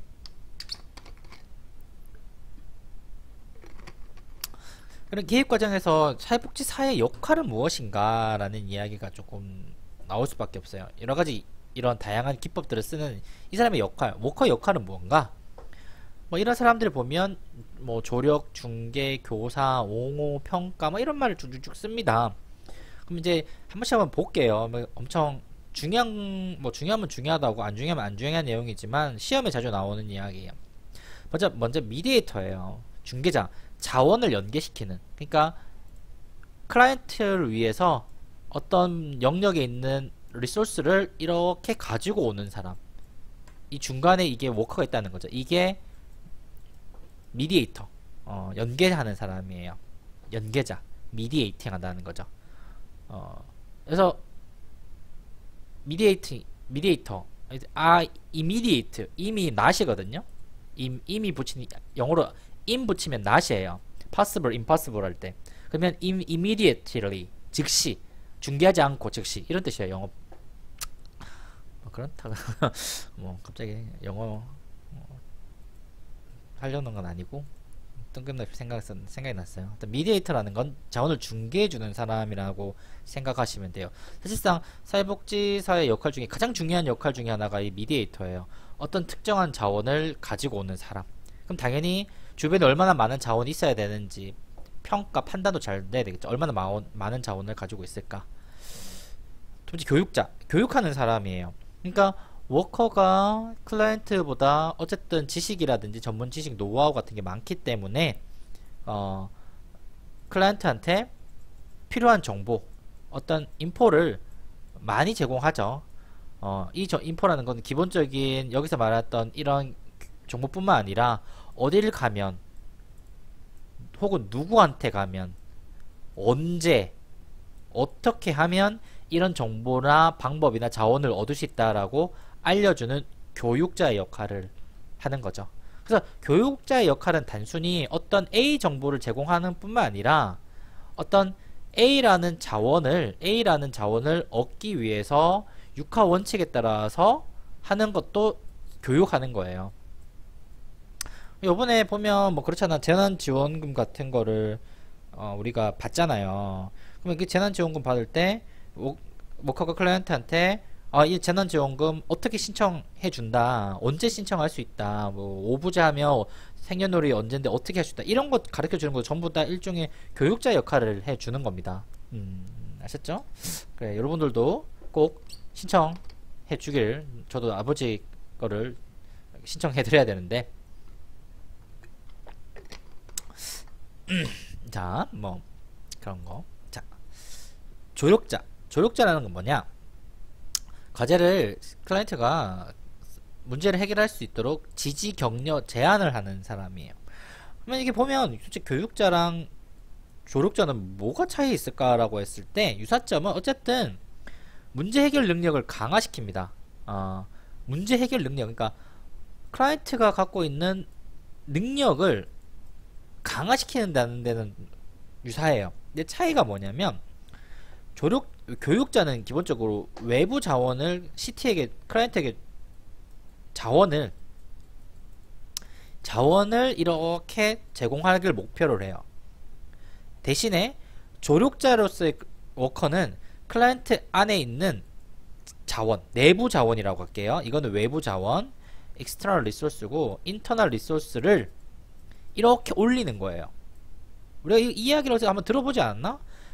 클라이언트의 internal resource, 내부 자원을 이렇게 원래 10이었는데 이렇게 20 좀 더 해서 50까지 막 늘려. 뭘로 늘릴까요? empowering, 칭찬, 어떤 역할 부여, 이런 걸 통해서 이렇게 올리는 거예요. 효능감을 올리는 거죠. 할 수 있다는 효능감을 올리는 거예요. 그러니까 우리가 생각해보면 자원이라는 것은 언제나 두 종류로 나눠집니다. 내적 자원과 외적 자원이 있죠. 내적 자원은 주로 나의 어떤 효능감, 그러니까 외적 자원은 어떤 여러가지 정보라든지 물품이라든지 서비스라든지 뭐 이런 게 도출될 거예요. 어쨌든 간에 이러한 자원과 이러한 효능감 자원 어떤 근면성 같은 거를 증대시키는, 이것도 증대시키는. 여러분들 생각을 할 거예요. 외적 자원을 중요할까 내적 자원이 더 중요할까? 사실 뭐 둘 다 중요하죠. 근데 사회복지 영역에서 이 내적 자원을 증가시키는 것은 사실 뭐 강점주의라든지 인파워링 같은 데서만 좀 다루고 있는데, 사실은 이 내적 자원, 내적 동기에 대한 이론이나 이런 것은 플로우 이론, 그러니까 긍정심리학에서 말하는 영역이 훨씬 더 강해요. 그러니까 긍정심리학, 칙센트미하이의 플로우 이론 같은 데서 훨씬 더 많은 걸 다루고 있습니다. 그러니까 제가 개인적인 생각에서 인간행동과 사회환경도 인행사도 마찬가지고 실천론도 마찬가지고 대표적으로 지금 서양의 긍정심리학 파트가 빠져 있어요. 그러니까 이 셀리그만 같은 이렇게 긍정심리학 부분이 있거든요. 긍정심리학이 주로 다루는 게 내적 동기예요. 내적 동기. 외적 동기가 아니라, 외적 동기 같은 게 돈 같은 거거든요. 이 내적 동기, 다른 말로 이 내적 자원에 대한 이야기가 굉장히 많이 지금 우리 교과서나 사회복지 영역에 빠져 있습니다. 굉장히 아쉬워요. 왜 빠져 있냐? 뭐 여러 가지 이유가 있겠죠. 이 내용에 대해 잘 모르거나 공부를 많이 안 했거나 선생님들이, 그러니까 빠져 있겠죠. 잘 모르니까. 그러니까 이 부분에 대해서 혹시나 내적 동기, 내적 자원에서 관심이 있으신 친구들은 제가 추천하는 거는 칙센트미하의 플로우예요. 예, 칙센트미하의 플로우 같은 이론을 좀 보시면 인간의 내적 동기에 대해서 훨씬 좀 자세하게 나와 있습니다. 내적 동기라는 것이 어떻게 증가하고 그것이 우리 인생에서 어떠한 영향을 미치는가 같은 것들을 좀 많이 봐주시면 좋을 것 같아요. 그렇습니다. 그래서 이 조력자의 역할은 인간의 이 내적 동기, 내적 자원을 최대한 이끌어가는, 사실상 예전에는 생각을 예전에는 이런 외적 자원을 투입하는 것이 굉장히 어떤 복지사의 큰 역할 중에 하나였는데, 요즘 와서는 이 조력자의 역할도 굉장히 많이 커졌다고 생각해요. 어떻게 하면 클라이언트의 내적 자원, 내적 동기를 이끌어낼 수 있을까? 왜냐면 외적 자원은 언제나 한계가 있어요. 언제나 한계가 있어요. 근데 내적 자원은 한계는 없습니다. 내적 자원은 언제나 무한에 가까워요. 무한에 가깝습니다. 근데 문제는 이 무한에 가까운 것을 끌어올기가 굉장히 힘들고, 반면 외적 자원은 생각보다 여기에 비해서는 상대적으로 끌어오기가 쉽죠. 쉬워요. 이게 무슨 말이냐? 여러분들이 뭐 주변에 동생이 있거나 친구 있어요. 공부를 잘 안 하거나 혹은 운동을 잘 안 해. 이 친구한테 책을 한 권 사주는 거나 이 친구한테 뭐 다이어트 비디오를 한 편, 영상을 보여주는 거, 이런 거는 생각보다 어렵지는 않아요. 근데 이 사람이 스스로 어떤 일을 하게끔 모티베이션 시키는 것은 생각보다 굉장히 어렵습니다. 엄청 어려워요. 단 이것이 모티베이팅만 되면 아무 외적 자원 필요 없이도 자동적으로 굴러가게 돼 있죠. 그러니까 각각 일장일단이 다 있는 거예요. 그래서 다시 정리하자면 교육자 같은 경우에는 어떤 외적 자원, external resource를 이용해서 어떤 인간의 변화를 도모한다면, 조력자는 internal resource를 주로 많이 이용해서 인간의 변화를 많이 요구한다. 이렇게 생각해 주시면 좀 편하지 않을까라는 생각을 제가 좀 해보게 됩니다. 자, 그 다음에 중재자가 있어요. 이제 중재자가 아비터라는 말을 좀 많이 쓰는데, 이게 영어에서 중재자 그러면 자꾸 미디에이터도 쓰고 아비터도 같이 쓰기 때문에 이 두 개념을 혼동하는 친구가 있거든요. 근데 이 개념은 좀 달라요. 앞서 말했던 이 중재자는 말 그대로 자원을 가지고 와주는 사람이에요. 자원을 가지고 오는 사람. 그러니까 이 자원을 여기서 나한테 연결해 주는 사람을 중재자라고 하고요. 중개자라고 하고요. 그래서 중재자는 갈등이 발생했을 때, 어떤 갈등이 발생했을 때 갈등을 조정해 주는 조종자의 역할을 하는 겁니다. 즉 예를 들어서 뭐 이렇게 볼게요. 복지관이 있는데 클라이언트 A와 클라이언트 B가 싸웠어요. 이게 막 싸웠다고. 이렇게 막 싸웠어. 근데 듣고 있으면 사실 뭐 이 사람이랑 이 사람이 둘 다 잘한 게 별로 없어요. 근데 막 싸운 거지. 그때 소셜 워커가 클라이언트 A와 클라이언트 B 사이의 관계를 이렇게 화해시키는 관계죠. 이게 아비트러 중재자라고 불러요. 중재자. 혹은 자원을 구분할 때 자원이 100 있어요. 100 있을 때 이렇게 각각 50씩 줘야 되는가? 근데 알고 보니까 이 사람이 더 큰 문제가 있어요. 사실은 60 정도가 있어야지 이 문제를 해결할 수 있고, 사실은 이 사람 한 40만 있어도 문제가 해결되지만 무조건 n분의 1로 하자 이렇게 말을 했을 때 워커가 B를 설득시켜서 이 사람은 이거 이렇게 필요하니까 최소한 60은 필요하다 이렇게 갈등을 조절하는 역할도 중재자의 아비터의 일이죠. 아시겠죠? 자, 옹호자는 제가 이야기를 좀 아까 말씀 많이 드렸습니다. 옹호자는 여러가지 면에서 시험에도 좀 많이 나오는 편이고, 여기 또 설명을 해놨어요. 뭐 여러가지 등등등등등 하니까 한 번 정도 옹호자는 아까 보시고 다시 하고, 중요한 거는 옹호자는 일종의 권익을 대변한다. 그리고 목소리를 키워서 클라이언트의 목소리를 더 키워서 클라이언트의 이익을 대변하는 사람, 클라이언트가 좀 더 많은 자원을 획득하기를 돕는 사람이 옹호자라고 생각해 주시면 편하지 않을까. 끝으로 이제 조종자 내지는 뭐 사례관리자가 있는데, 이거는 뭐 기본적으로 좀 넘어갈게요. 뭐 크게 중요한 부분은 아니라서. 자, 위기 개입이 있어요. 지금까지 어떤 개입은 어떤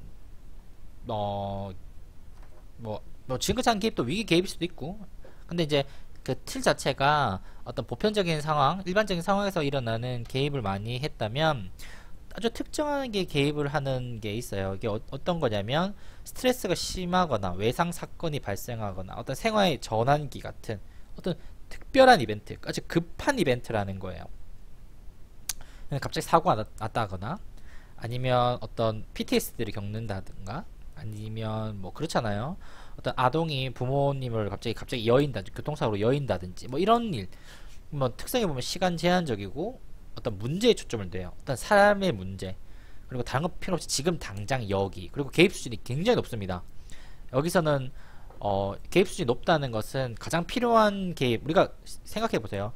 내가 그냥 막 아프거나 감기 걸려서 다쳐서 병원 갔을 때 일어나는 치료 처방, 우리 보통 응급실 안 가죠. 근데 여기는 위기 개입은 일종의 응급실이에요. 응급실 갔을 때 막 에너지를 막 부어 넣죠. 막 쉽게 생각하면 내가 좀 가슴이 아파가지고 갔을 때는 뭐 청진기 되고 약 먹고 하겠지만 내가 갑자기 심장이 안 뛰어. 그럼 뭐 하겠어요? 뭐 CPR 막 하겠죠. 참고로 여러분 CPR 하게 되면 갈비뼈 다 부서집니다. 성인 남성이 보통 어떤 사람들 CPR을 이렇게 막 심장 몇 분씩 하게 되면 웬만하면 이게 갈비뼈 다 부서져요. 금 다 가고. 근데도 불구하고 해야 되는 이유는 살려야 되기 때문에. 최선이 아니라 차선이라도 차악을 하더라도 막 살려져. 거기서 막 어떤 독한 약이라도 심장을 깨우는 약 쓰고 하죠. 뭐 여러분 최근에 뭐 의학 드라마 보면 뭐지?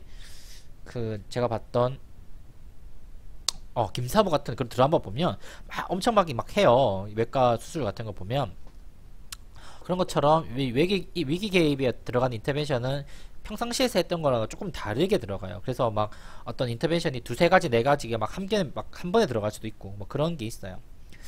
그리고 뭐 위기 개입의 과정을 보면 먼저 엄청난 많은 스트레스 같은 게 되고, 이 스트레스 때문에 클라이언트가 굉장히 취약해지죠. 그 다음에 이것이 어떤 위기 상태, 불균형, 해체, 극심한 스트레스, 뭐 엄청난 우울, 뭐 자살 징후까지 이뤄지는, 그랬을 때 인간이 갖고 있던 방어 기제가 다 무너지고 대처 능력이 완전히 무너졌을 때 투하해야 되는 그런 것들이 흔히 말해서 위기 개입의 한 영역이라고 보시면 좋을 것 같습니다.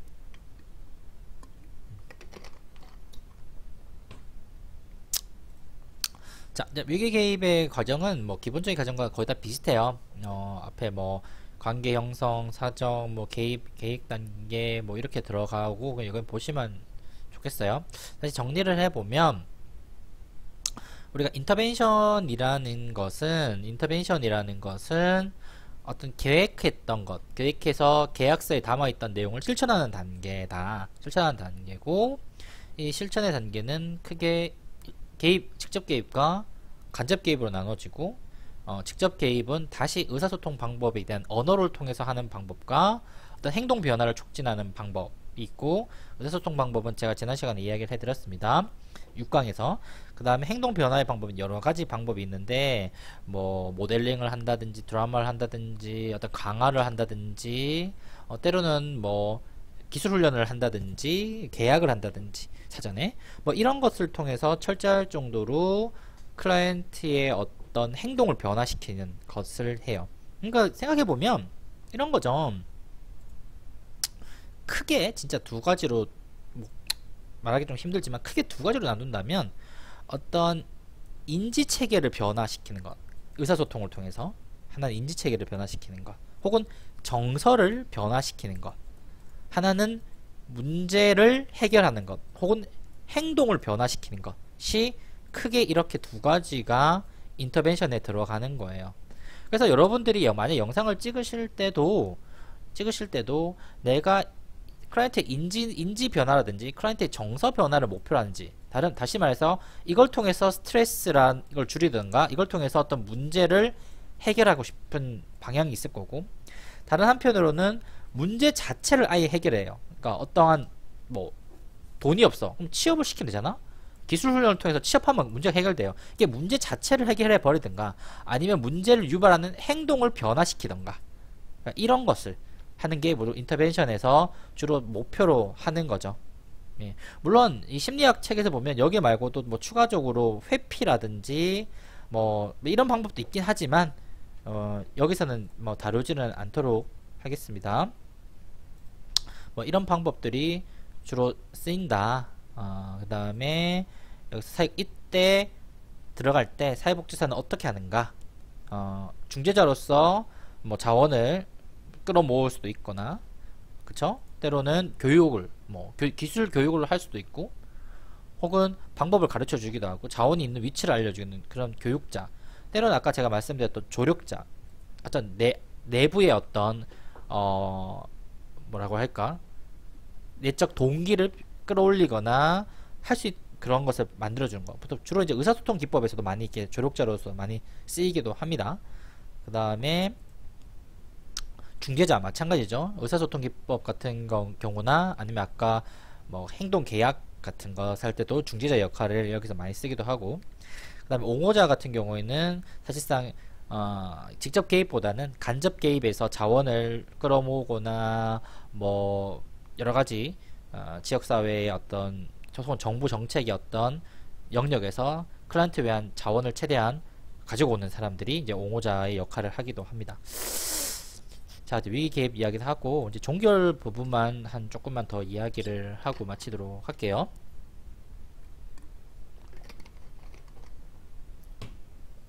자, 어쨌든 이런 식으로 해서 뭐 끝났어요. 그런 식으로 해서 뭐 인터벤션이 끝났다고 칩시다. 인터벤션이 끝났는데, 끝났을 때 도대체 어떻게 끝을 내야 되냐라는 거예요. 우리도 보면 뭔가 끝나고 나서 어떤 아무것도 없이 훅 끝나면 뭐 좀 이상하잖아. 뭔가 기승전 결의 단계는 있어야 될 거 아니에요. 근데 제가 잠시 말씀드렸지만 이 종결 앞에 평가가 올 수도 있고요. 때로는 종결이 끝난 뒤에 평가가 올 수도 있어요. 그쵸? 근데 평가가 어느 단계로 갈지는 잘 모릅니다. 왜냐하면 프로그램의 기획이라든지 기관의 어떤 특성이라든지 어떤 재원을 제공한 어떤 기관, 흔히 말하는 갑기관이죠. 갑기관의 어떤 특성에 따라서 여기 올 수도 있고 여기 올 수도 있고, 때로는 이게 없을 수도 있어요. 사실 심지어 없을 수도 있어요. 항상 평가가 들어가는 건 아니에요. 어떤 뭐 특히 기부 단체의 어떤 특성에 따라서 이게 없은 경우도 저는 보긴 봤거든요. 그런 것 때문에 특히 예전에는 이게 많이 없었죠. 평가라는 시스템 자체가. 지금 60년, 70년, 80년은 더더욱 없었고요. 어쨌든 이런 게 있기 때문에 제가 평가에 대해서는 굳이 이야기를 하지 않고 종결 이야기만 조금 하도록 할게요. 종결은 크게 계획 종결과 미계획 종결, 계획되지 않은 종결로 나눕니다. 다시 계획 종결은 서비스 제공 시간이 제한돼서 완료되는 경우, 때로는 목표가 달성돼서 완료되는 경우가 나뉘고요. 미계획 종결은 CT에 의해서 혹은 워커에 의해서 종결되는 경우가 있어요. 각각을 좀 보면, 큰 틀에서 뭐 이야기해보면 계획 종결에서 시간이 완료돼. 보통 우리가 뭐 3개월짜리다 혹은 12회기다 뭐 이런 게 있을 거 아니에요. 이게 완료됐을 때 종결되죠. 근데 이 예를 들어서 우울 프로그램, 노인의 우울 프로그램 칩시다. 노인 우울 프로그램인데 완료되고 나서 우울이 해결될 수도 있고 해결되지 않을 수도 있어요. 이걸 몰라요.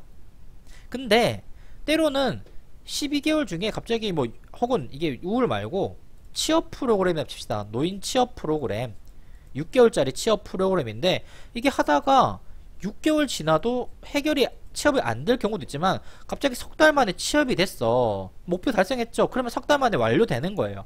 그러니까 어떤 프로그램이 꼭 시간을 채워서 해결된다는 건 아니에요. 그러니까 대표적으로 취업 프로그램 같은 게 그래요. 6개월짜리 프로그램을 시작하는데 갑자기 3개월 만에 혹은 2개월 만에 심지어 5개월 만에 취업이 되면 그냥 끝이죠. 더 이상 이걸 할 필요가 없잖아요. 네. 바로 목표 달성되는 순간 그냥 종결해도 됩니다. 마찬가지로 왜 이게 우울증 환자도 한 6개월짜리 프로그램에서 2달 만에 다 회복돼가지고 의사소견 받아서 나 더 이상 이거 할 필요 없다고 하면 그냥 안 하시면 그만이에요. 아무 문제가 없어요. 근데 이거 같은 경우에는 계획적으로 종결됐다 손치더라도 문제가 해결되지 않을 가능성이 굉장히 높죠. 예, 클라이언트의 성향이나 특성에 따라서. 그러니까 이 계획 종결을 바라볼 때 관점은 목표가 달성했는가 아니면 프로그램이 달성되었는가, 이 두 가지. 나중에 보게 되면 푸기평 같은 수업에, 프로그램 개발과 평가 같은 수업에 보면 이 목표를 이렇게 구분하죠. 그때도 잠시 제가 다른 수업 시간에도 이야기를 했을 건데 이러는 것 때문에 그래요. 과연 어떠한 목적을 가지고 있느냐, 어떤 목표를 가지고 있느냐, 성과가 여기서 달성되느냐 저기서 달성되느냐 라는 거죠. 그래서 여러분들이 뭐 그 수업 가서 다시 이야기를 해드릴게요. 어쨌든 새복지 영역에서는 사실은 이 목표 달성하는 게 굉장히 좀 어렵습니다. 이 목표를, 이 성과를 달성하는 게 생각보다 좀 어려워요. 그래서 사실은 이런 프로그램을 달성하는 게 좀 쉽죠. 그래서 우리가 이 프로그램 평가할 때 서비스가 12회 기획됐으면 정말 12회가 다 채워졌는가 같은 걸 많이 이제 평가에서 많이 보죠. 반면에 여기서 정말 우울증 환자가 우울이 뭐 10%가 줄었는데 정말 줄었는가? 는 생각보다 쉽지 않아요. 뜻한 대로 잘 되지는 않는다고요. 그래서 이런 목표 달성보다는 서비스 달성을 조금 더 많이 보도록 하는 이유가 있어요. 이 경영학이랑 좀 달라요. 경영학은 매출 뭐 100억 달성, 뭐 10억 달성, 그러면 이것만 채우면 끝이에요. 그러면 이게 거의 함께 달성이 되거든요. 근데 사회복지는 좀 다르죠. 클라이언트 100명을 20회기를 교육을 제공한다. 이걸 목표가 달성되어도 실제 성과는 이게 우울 환자가 여기서 100명 중에 다시 한 명도 여전히 우울 탈출 빵명일 수도 있어요. 예. 이게 경영학과 사회복지학의 어떤 프로그램의 가장 큰 대표적인 차이예요. 자, 미계획 종결은 뭐냐? 클라이언트에 의해서 종결되는 거예요. 그러니까 클라이언트가 이런 거 있잖아. 약속 시간을 안 지켜요. 분명히 계약서에 따르면 3회 이상 약속 시간을 지키지 않으면 자동 종료된다. 뭐 이런 계약이 있으면 클라이언트가 약속 시간을 안 지키거나 때로는 클라이언트가 안 나오는 거예요. 굉장히 큰 저항을 할 수도 있어요. 이런 것들. 클라이언트에 의한 계획되지 않은 종결도 얼마든지 일어납니다. 반면 워커에 의한 종결도 일어나요. 예를 들어서 워커가 이직을 하거나, 그쵸? 워커가 이직할 수도 있고, 퇴직도 하고, 혹은 갑자기 뭐 여성 워커 같은 경우나 뭐 남성 것도 마찬가지지만 어떤 임신, 육아, 출산 때문에 휴직할 수도 있죠. 뭐 이런 경우 갑자기 이 프로그램 자체가 진행되지 않을 수도 있고, 때로는 이 프로그램을 제공한 어떤 다른 기관의 재원이 끊길 수도 있어요. 그러면 이렇게 자동적으로 이렇게 가게 되겠죠. 뭐 이런 경우도 발생하게 됩니다. 충분히 그럴 가능성이 있죠. 뭐 많지는 않겠지만.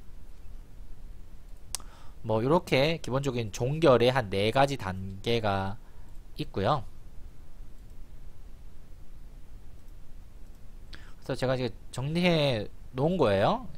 근데 이때 이제 종결의 영역에서 보면 긍정적 반응과 부정적 반응. 뭐 긍정적 반응은 어 뭐라고 할까? 안도, 자부심, 기쁨. 예를 들어서 뭐 금연 프로그램을 통해서 내가 진짜 금연 다 이 6개월 동안 담배를 안 피웠다. 뭐 이런 것들.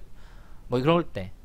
반면 어 분노, 부인, 해피 이런 것도 있어요.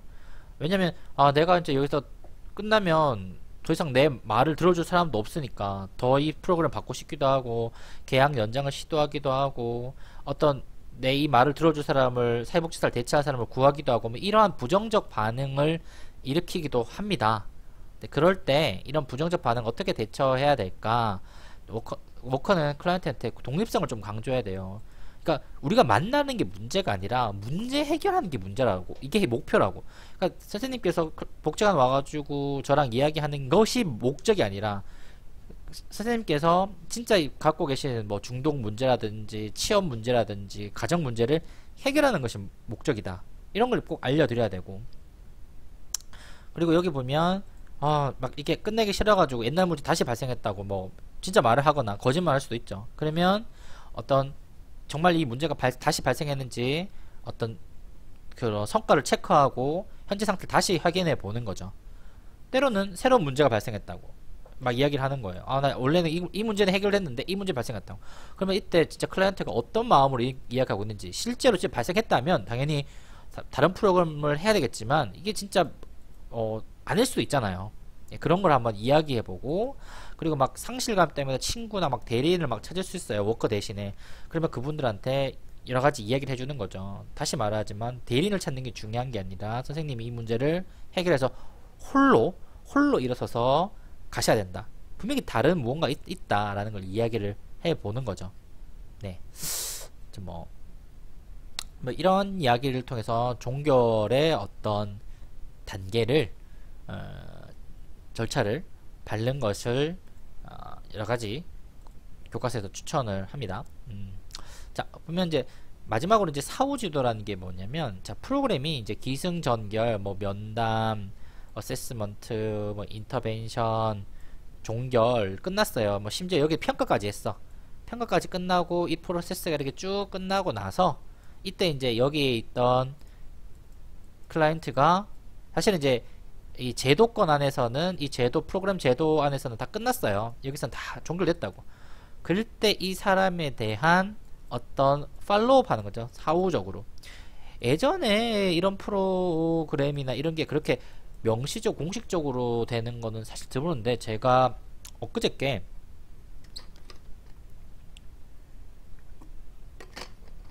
노인복지론을 영상을 만들면서 요번에 2020년에 돌봄 서비스가 다 개편이 되었거든요. 한 12년 만에. 이 돌봄 서비스가 다 개편됨으로써 여러 가지 체계 변화가 있었는데, 그 체계 변화 중에 공식적으로 사후 검증이란다.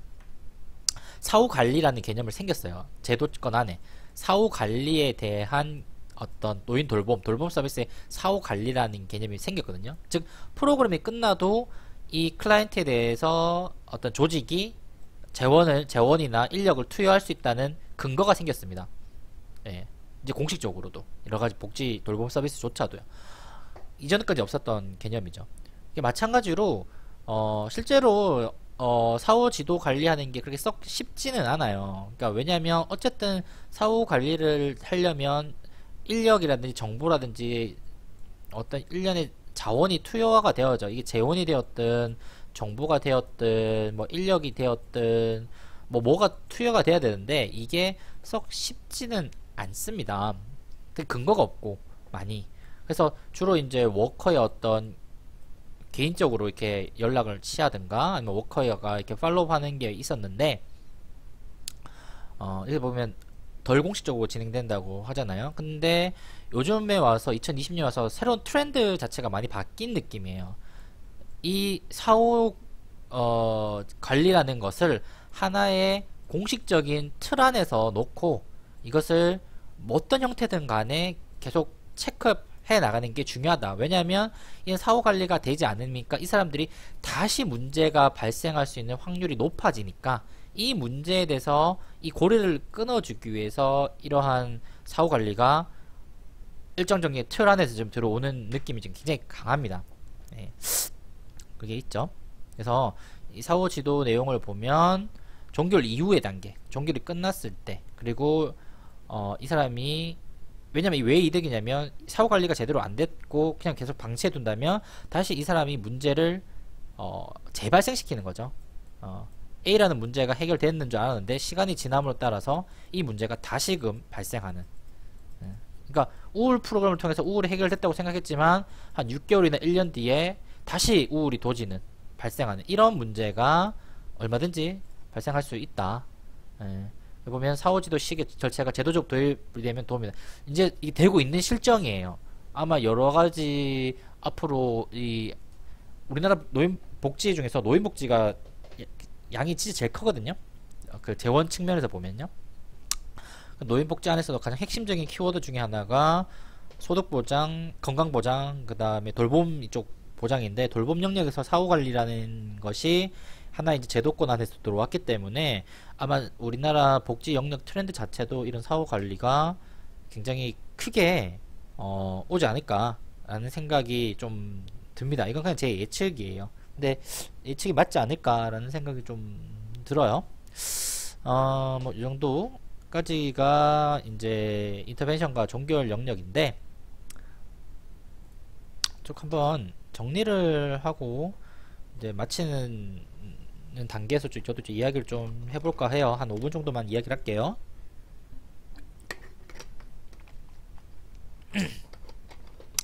그러니까 우리가 이제 쭉 한 학기 정도 이렇게 좀 달려왔었는데 이 사회복지 실천론이라는 영역의 학문을 쭉 보게 되면 몇 가지 흐름이 보이죠. 무슨 흐름이냐면 어떤 이벤트, 그러니까 클라이언트 입장이에요. 클라이언트의 어떤 이벤트가 발생을 하였고 그 이벤트라는 것은 필연적으로 문제를 야기하는 이벤트를 말해요. 그러니까 문제가 안 만들어진 이벤트는 그냥 개인적 이벤트예요. 근데 복지적 이벤트라는 것은 항상 문제를 야기하고 이 문제는 뭐가 연결돼 있냐면 욕구랑 연결돼 있어요. 이 욕구와 문제는 이렇게 한 짝으로 들어가는데 클라이언트에게서 이벤트는 가 발생하고 이 복지 이벤트가 발생하고 문제와 욕구가 함께 발생하게 됩니다. 그리고 여기에 대응이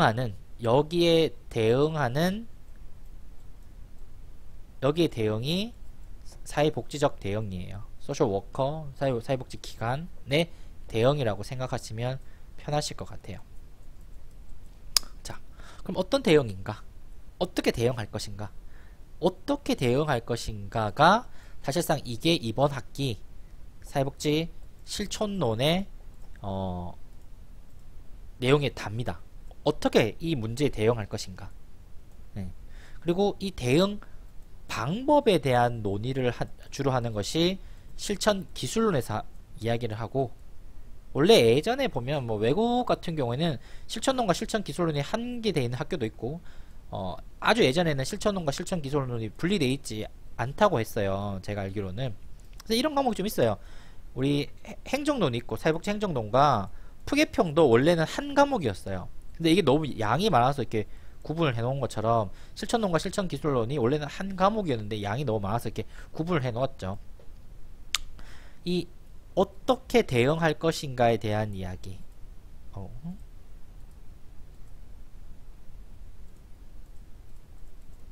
어떻게 대응할 것인가에 대한 이야기가 이 실천론의 이야기인데 이 how를 큰 틀로 했을 때 흔히 말해서 면담, 뭐 사정, 개입, 뭐 여기서 평가, 종결, 뭐 이렇게 한 5단계 내지 혹은 4단계로 이렇게 볼 수가 있다는 거예요. 이게 지난 몇십 년 동안, 그 100년 가까이 이 사회복지가 진행해 오면서 100년 좀 됐겠지? 1900 한 한 100년 됐겠다, 이제 벌써. 이렇게 요러한 과정 안에서 어떤 프로그램을 진행하면 이 문제가 해결되거나 제법 많이 떨어지거나 욕구가 충족된다라고 수많은 학자들이 발견을 한 거죠. 예, 이런 방법을 발견을 한 거예요. 클라이언트의 어떤 라포 관계를 형성하고 그 라포 관계 안에서 문제를 밝히고 이 사정을 통해서 개인의 문제점을 알고 개인의 동시에 강점을 이해하고 문제와 강점을 이해하고 그리고 문제 해결하기 위한 강점을 이용하고 A도 이용하고 B도 같이 이용하는 거죠. 그래서 이 게이트 프로그램을 실행해보고 그리고 이 프로그램이 정말 효과가 있는지 검증하고 효과가 없다면 다시 돌리고 있다면 종결로 가고 이런 과정을 거치는 것이 기본적으로 사회복지 실천 혹은 실기론에서 진행되는 방식입니다. 이 안에 들어가는 세부적인 내용은 워커마다 혹은 기관마다 그리고 여러분마다 달라요. 이걸 동일할 수는 없어요. 도구는 동일합니다. 도구는 큰 차이가 없지만 이 도구를 사용하는 방식은 너무나 달라요. 그렇기 때문에 이 도구적인 측면에서 보는 것을 과학이라고 하고 이 방식의 측면에서 보는 것을 예술이라고 하는 거예요. 그래서 사회복지 영역이나 뭐 심리도 마찬가지지만 과학과 예술의 조인트라고 하는 게 여기 있어요. 도구만 갖고는 해결되지가 않습니다. 그렇다고 해서 방식만 갖고도 해결되지는 않아요. 예전에 공장님인가? 아마 공장님이 말씀하신 것 같은데 그런 말씀을 하시죠. 배우고 나서 생각하지 않으면 흐리멍텅하고 멍청하다고 하셨어요. 그리고 생각만 하고 배우지 않으면 위태롭다고 하셨거든요. 이 말 좀 마음에 들어요. 그러니까 여러분들이 이걸 배우고 나셔서 이걸 통해서 내가 누군가를 위해서 혹은 우리 사회를 위해서 혹은 하나의 개념을 어떤 방법을 사고를 통해서 새로운 걸 만들어내지 않으면 그냥 여러분들은 멍청한 거예요. 흐리멍텅하다고 경장님 말씀에 따르면 멍청한 겁니다. 내가 이걸 배웠는데 여기에서 어떤 새로운 단순히 외우는 게 중요한 게 아니에요. 이걸 통해서 나만의 무엇을 개발해내지 못하고 나만의 무엇을 이 도구를 배워서 이 도구를 통해서 나만의 방식을 개발해내지 못한다면 여러분 멍청한 겁니다. 반면 여러분들이 어떤 방법을 사고만 하고 있고 이 수업 자체에 있던 내용을 학습하거나 익히지 않으면 그건 굉장히 위험해요. 왜? 근거 없이 일을 저지르기 때문에. 그러니까 저는 여러분들이 멍청하지 않았으면 좋겠고 위태롭지 않게 위험하지 않게 프로그램과 여러분의 삶과 사고를 진행하였으면 좋겠어요. 이게 사회복지뿐만 아니라 앞으로 여러분들이 해 나아갈 인생에서의 어떤 학문 방법이지 않을까, 삶의 방법이지 않을까라는 생각을 합니다. 다시 말씀드리지만 배운 것에 끝내는 게 아니라 배움을 통해서 나만의 것으로 만들어야지 내가 멍청해지지 않을 수가 있고, 배움이 없이 무작정 생각만 하고 내 생각을 주장만 하는 건 굉장히 위험한 생각이에요. 예. 근거 없이 신념만 가지면 그것보다 위험한 게 없거든요. 그래서 여러분들이 많이 배우고 많이 고민하시는 사람, 사회복지사, 행정가가 되셨으면 좋겠습니다. 네, 오늘 이상으로 수업을 마치도록 하고 다음 시간에 혹시 뭐 더 볼 수 있거나 아니면 다른 형태의 수업에서 보도록 하겠습니다. 네, 그럼 이만 안녕.